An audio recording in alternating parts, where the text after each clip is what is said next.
show RIRS. Normally we use in RIRS fluoroscopy less than PCNL. So we can't see the slideshows. Hello? We can't see the Your slideshows. slideshow. Please go to slideshow mode of your presentation, sir. Slides you are not able to see. There is Your a slides, minimized go to window that we slideshow. can see. Yeah. Just click on the slideshow. No, I have clicked. I am able to see complete full screen. Just close and again select, sir. Yeah. I am stop sharing. Yeah. I will start sharing again. Optimized. And you are able to see now? Yeah. Now I will go to the full screen. You are able to see or not? Yes, sir. Yes. Yeah, please. During the PCNL, we do a lot of fluoroscopy, but whereas in RIRS, only few times we use that. That also can be zeroed. Like when we go to private practice URSL, majority of these small hospitals may not have CIAM, even though it is not warranted. Lower ureteric stones, we do without CIAM and put the stent and come out. Similarly, here, CIAM is mainly used for the access sheath insertion, where you pass the guide wire over the access sheath. And second part where CIAM is used initially to RGP and identify the calyceal anatomy. At the end, you do RGP to identify whether the complete clearance is done and complications. Now, and ultimately, DJ stent insertion is done. All these things can we do without CIAM at all. That is what, so routinely in URSL, we don't use fluoro for lower ureteric stone. Most of the times we go to the upper ureter with rigid scope without fluoro. Majority of the times it is possible over the guide wire. Passing guide wire into the pelvis can be done without fluoro, because unless the guide wire kinks and comes back, or you are not confident of passing, anybody can understand. Once guide wire is loaded with 6 by 7.5 ureteroscope, that means that the ureter which you have passed is reasonably adequate. This is the first understanding any urologist will easily able to understand. Then coming to the access sheath insertion, when we were doing initially with fiber optic scope, all the access sheath Cook were 9.5 by 11. Not many companies used to make 10 years back, except Cook and Boston Scientific in India. Not even local access sheets were available. The normal length we used to use is 28 centimeter. It comes in three sizes: 28, 35, 45. 45 rarely is required. 28 and 35 are required for the Indian population. We always feel that 28 easily goes to the lower ureter and mid ureter. That is sufficient. There is no need to insert high. So needle scope, which is Wolf, by this time everybody might be using. This is the smallest rigid ureteroscope which is available, which is very user friendly, especially when the laser introduced very much into the practice, because in difficult ureters it can negotiate better. Then we thought we passed this Wolf ureteroscope into the 28 centimeter 9.5 by 11. It snugly fits. Snugly fits means there will not be even space for the water, not permeable, not permissible. So if at all they have to go together, like in any visual obturator system, like in TURP. Previously, before doing TURP, we used to put directly by bending the penis. Now we are using the cystoscope through the visual obturator, then outer sheath over that and going into the bladder for TURP. Same thing we have tried, and it helps a lot in not using the CIAM. So this fact made us to do insertion, avoid CIAM usage. Even if it goes into the lower ureter, it is okay. Flexi, after that, once you take out, you can identify whether you are in the ureter or not, because you are going visually. Second thing, you can come back and see whether you have damaged the ureter that time only. If you have any doubt, come back, visually inspect, stop the procedure. Whether it is by the access sheath or by the ureteroscope, or is it tearing of the mucosa because of the tightness. All the three can be observed before starting the procedure.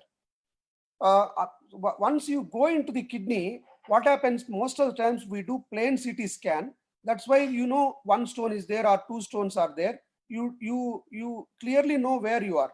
So once you go into the pelvis, rarely you require RGP. Why should you do RGP? Normally, it is not recommended even, because contrast will cause the less efficiency of the laser. So you go and inspect all the calyces. If you have seen one pelvic stone, that is sufficient. You start lasing. At the end, if you make dust completely without making the fragments, you can come out.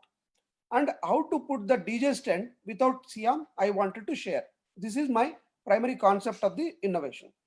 Now coming to the stent insertion, normally many of the Indian urologists use 5 French stent, but we are using 3.5 French since long time.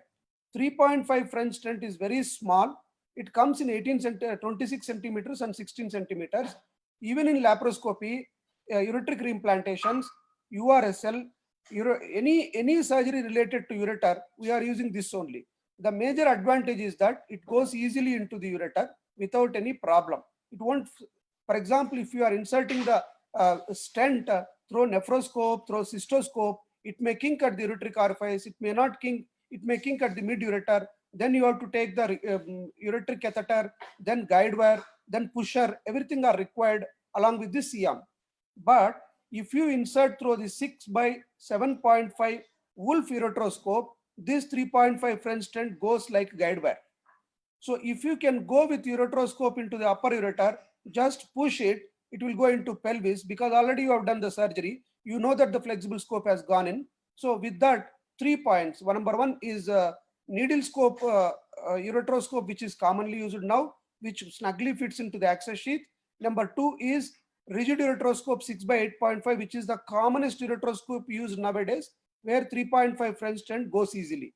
The only thing is which one pushes the stent. The guide wire 0.018 or 0.025 Terumo goes into that acts as pusher. The flexible tip can never perforate, can never, maximum is that it cannot go because it will not have strength. It buckles, it curves back like guide wire. So the stent is very small, the guide wire is very thin, it just simply pushes only to go into the lumen, cannot perforate. With this concept, I will show the video.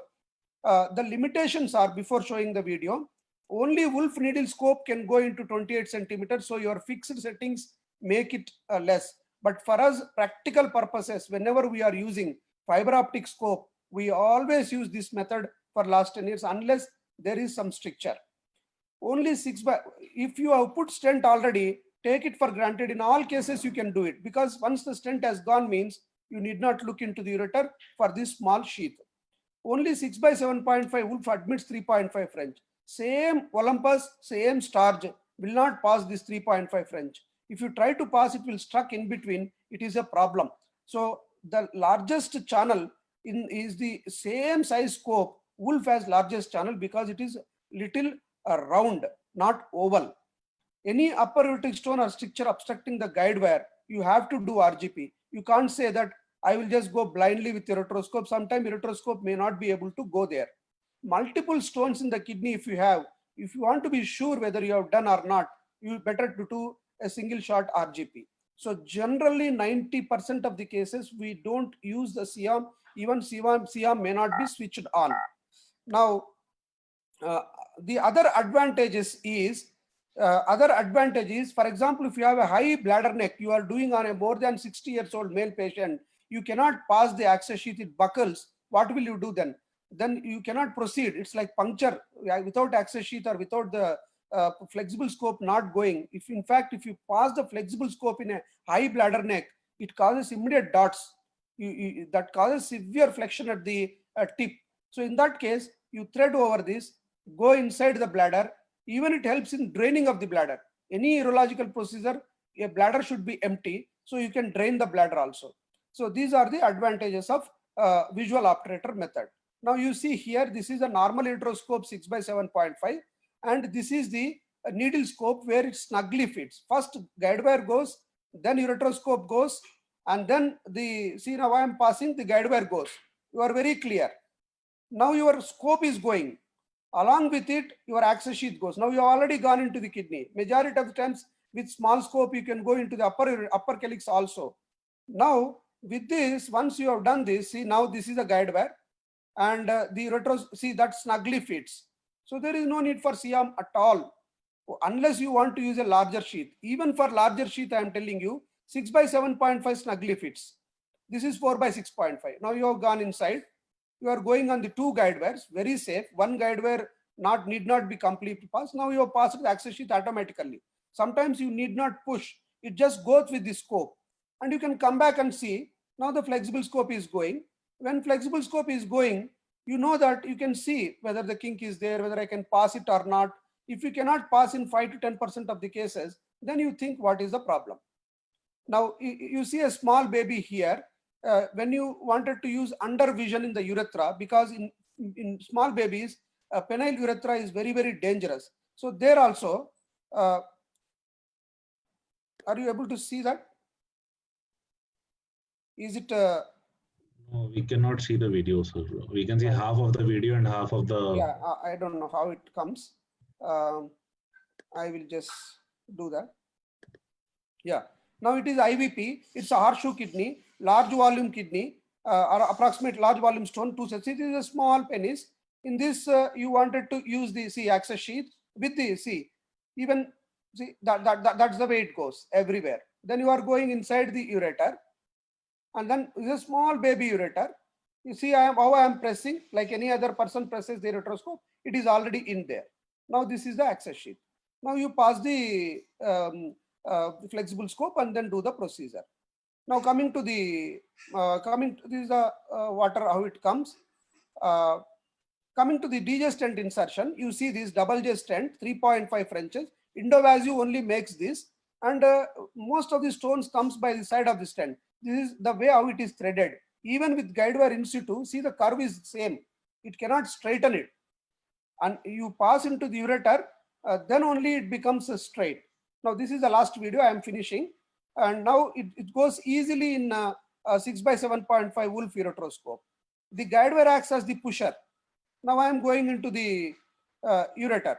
Same ureter which you have traveled before. Same urethra you have traveled. Now you go into the kidney. The buckling, too much, sometimes we use the CM here. Now this is the ureteric orifice. Post RIRS, so there will be some amount of, so you can carefully identify. Now the lumen comes. The only thing in this video is not there is you go as high as possible, so that the stent has to go into the kidney. It cannot go anywhere.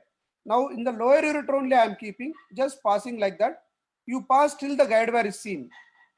Definitely it has to be in the kidney. If it is kinking, you see now it's over. Now you abut the stent to the bladder wall and pull out the guide wire. Now the stent. There is no need to confirm with anything.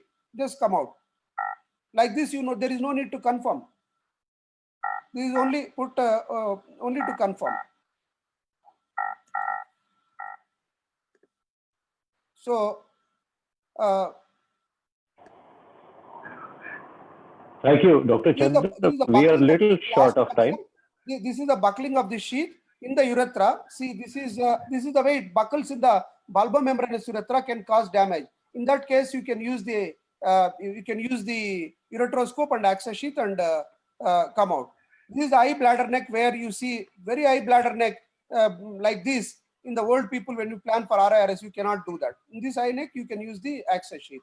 So with this, I conclude my talk. Thank you very much for giving the opportunity. I am closing the screen. Yes. Thank you. So a good idea for a minimal usage of your fluoroscopy. And any questions of Dr. Malik? What are your views? No, I think it's a good idea not to use much of fluoroscopy. There is no denial on that, number one. Number two, his idea of passing a sheet over the ureteroscope, I have my little reservations on that, because there can be a mucosal damage unless it is very fixed. The smaller the stent, the possibility of extrusion is a little high, which is as mentioned by Aditya also on the chat box. I think that's the only thing, nothing more. It's a personal thing. But our overall idea of decreasing the fluoro time, of course, everybody is looking at it and try to, even PCNL is being done without a fluoro nowadays in China, and majority of the people are adapting to it. We'll go to that's what Aditya, I think. Thank you.